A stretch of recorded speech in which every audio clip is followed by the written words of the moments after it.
Hello guys, bersama saya lagi dalam Orek Nopo Channel. Akhirnya seorang penyokong Perikatan Nasional yang menyamar ya, kalau pertama kalinya menyamar sebagai pelanggan di restoran ya, dan apabila Jenderal Pakatan Harapan menghampiri beliau lah, mulalah beliau membuat satu cerita, satu fitnah, satu perkara yang dikatakan untuk memprovokasi dan sebagainya. Jadi itu adalah satu penyamaran yang beliau juga berkata kononnya beliau juga adalah penyokong tegar Datuk Seri Anwar Ibrahim.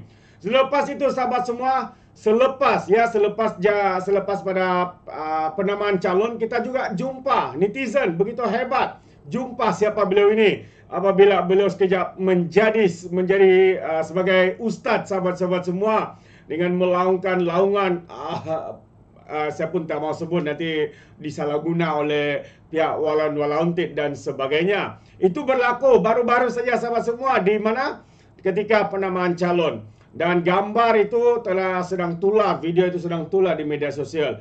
Saya percaya anda melihatnya. Dan yang paling mengejutkan adalah individu ini bukan saja menyamar sebagai rakyat biasa, tetapi rupa-rupanya sahabat semua punya kaitan. Ya, rupanya adalah geng kepada PAS, geng kepada Bersatu, Azmin Ali. Ada satu gambar yang anda boleh nampak di apa nih, sebelah kiri saya paling bawah itu, tapi rupa-rupanya dia bersemuka bersama dengan Azmin Ali. Jadi kita pun berprasangka baiklah ya, mungkin mereka ni kawan baik, kawan gelap atau sebagainya. Jadi sahabat semua, mari kita lihat kenyataan media ini yang menyatakan lelaki dakwah penyokong Tegar Anwar muncul di kempen Perikatan Nasional. Hebat netizen ini ya. Perkara-perkara seperti ini boleh dibongkarkan, boleh meneliti, meneropong di mana keberadaan Uncle Cina yang menyamar sebagai penyokong Datuk Seri Anwar Ibrahim. Ketika memulakan kempennya pada Jumaat lalu, calon PS Pang Sok Tau dan pasukan kempennya didekati oleh seorang lelaki yang menyuarakan rasa kecewa tentang isu seperti kos sara hidup. Walaupun lelaki itu pada mulanya mendakwa dirinya menyokong Perdana Menteri Datuk Seri Anwar Ibrahim, namun satu video yang tersebar di media sosial malam tadi menunjukkan dia muncul di program kempen Perikatan Nasional. Menurut video yang dimuat naik di akaun media sosial, Amino Wall, lelaki itu memegang bendera PN sambil memberikan ucapan. Ketika itu turut dikelilingi oleh pasukan kempen Perikatan Nasional. Dalam video itu dia antara lain mengkritik Anwar dan Menteri Perumahan dan Kerajaan Tempatan Ngah Koming.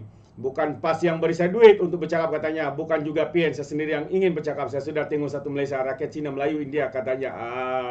Ya, mereka ni kalau menafikan memang kepakaran mereka ya. Permainan belakang itu di bawah meja, di bawah katil, itu mereka punya permainan. Malah dia turut memimpin para penyokong PN untuk melaungkan takbir. Video tersebut turut menunjukkan dia bertemu dengan pengerusi Perikatan Nasional, Azmin Ali.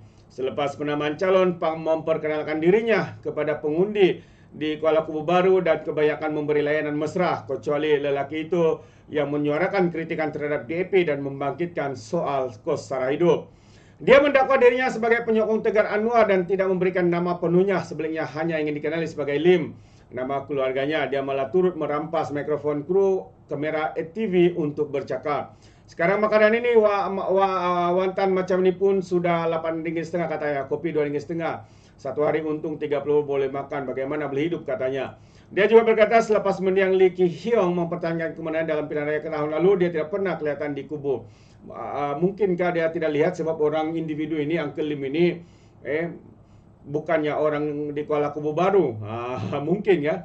Hanya ahli Majlis Perbandaran Hulu Selangor, Jesse Yong, yang berhenti untuk mendengar rungutan Lim, manakala Pang dan pasukannya kempennya bergerak untuk berjumpa dengan penduduk lain. Itu dia sahabat-sahabat semua, kehebatan drama yang sedang dimainkan oleh penyokong-penyokong Perikatan Nasional yang menyamar kononnya penyokong kepada Perdana Menteri kita, tetapi sebenarnya mereka ini adalah pentaksub kepada Perikatan Nasional, penyokong PAS, penyokong Bersatu Perikatan Nasional, atau mungkin juga dia ini ahli gelakan. Mungkinlah ya. Kita berprasangka baik. Dan Seterusnya sahabat semua, anak dan pegawai kanan disiasat SPRM, AMK desak Menteri Besar Polis letak jawatan. Jadi ini antara satu lagi perkara yang hangat diperkatakan yang apabila Angkatan Muda Keadilan mendesak agar Menteri Besar Muhammad Sukri Ramli meletakkan jawatan berkuat kuasa serta merta dalam susulan penahanan beberapa pegawai kanan yang mempunyai kaitan dengan Kerajaan Negeri Perlis. Ketuanya Azin Azad Bahanuddin berkata, AMK mengutuk dan mengecam sekeras-kerasnya sebarang salah guna kuasa dan rasuah di dalam negeri Perlis yang berdaulat. Menurutnya lagi, kes membabitkan anak Menteri Besar Polis yang mendakwa memasukkan dokumen untuk tuntutan palsu berjumlah RM600,000 adalah satu-satunya kes yang pernah berlaku sepanjang 181 tahun terbentuknya negeri Perlis. Isu utamanya adalah jumlah tuntutan palsu bernilai RM600,000, termasuk dengan tuntutan palsu yang dikaitkan dengan institusi Diraja Perlis. Wajar diingat, ini merupakan satu-satunya kes seumpama sepanjang 181 tahun terbentuknya negeri Perlis. Bagaimana boleh dikatakan PN bersih dan stabil, namun anak kepada pemimpin tertinggi PAS dan juga negeri Perlis pula ditahan reman oleh SPRM ketika PN berkuasa tidak sampai satu penggal, katanya dalam satu kenyataan hari ini. Dalam pada itu, AMK Perlis menggesa Barisan Kepimpinan Perikatan Nasional Perlis, terutama yang Menteri Besar Perlis, bermuhasabah diri dan bertanggungjawab terhadap isu yang berlaku. Beliau juga mengharapkan agar satu siasatan dijalankan dengan tulus tanpa ada ganggu gugat dari mana-mana pihak, kerana siasatan turut melibatkan anggota keluarga Menteri Besar Perlis serta pegawai beliau. Maka kami menuntut Yang Amat Berhormat Menteri Besar Polis meletak jawatan berkuat kuasa serta merta, ujarnya.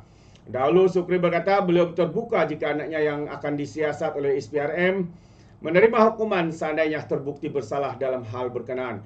Katanya ini adalah ujian yang sedang saya hadapi dan jika anak terbukti bersalah maka hukumlah dia.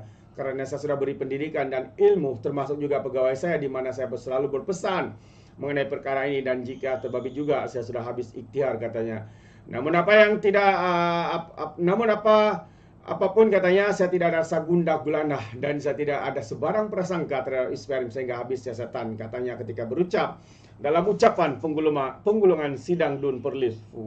Inilah kerajaan yang dipimpin oleh Parti PAS di negeri Perlis, sahabat-sahabat semua.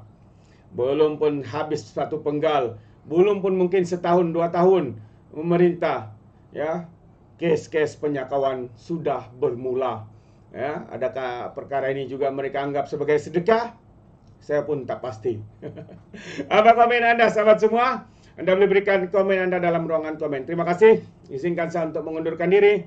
Dan seperti biasa, peribahasa mengatakan, tak apa-pun kangkap 2 ton keinginan. Dalam bahasa Melayanya, tupuk dada, tanya selera. Sekian saja daripada Orang Dapat Channel. Saya kita berjumpa lagi. Bye-bye.